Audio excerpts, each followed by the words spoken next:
In the new year, many will be returning to their workplaces after almost 2 years of working from home, and there can be some anxiety and apprehension connected with a return to the office.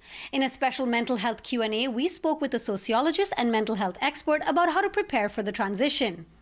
So I have two views on this. First, there's a very positive experience of being able to have the flexibility of working from home, particularly parents with young children. However, we also know that we are social beings and we function best when surrounded by others, including friends and work colleagues. And so the workplace community really is a support mentally for a lot of us. And so I think my best advice for those who are moving back is to hopefully be able to work within some sort of hybrid model so that it's not immediately going from working at home to back in the workplace. I know that that's going to be very dependent on where people work.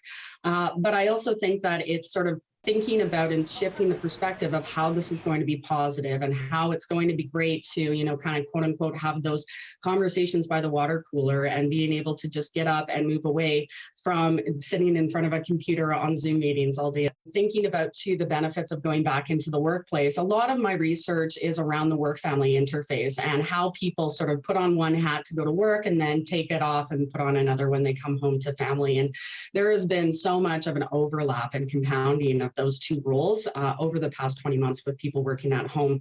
And we found in research I've done before with Dr. Sharon Montessor from Wayne State University that commute time is actually the transition where this best happens, right? And so moving away from the workplace in your home is actually a benefit in that regard too. And so while this will be a hard transition, I think that I would encourage people to think about those benefits and how that'll reduce that work-family stress that they might feel, as well as, like I said, the support that colleagues and that workplace culture will provide. For more answers to mental health concerns from this Q&A and to submit your questions for our next one, you can go to our website citynews.ca.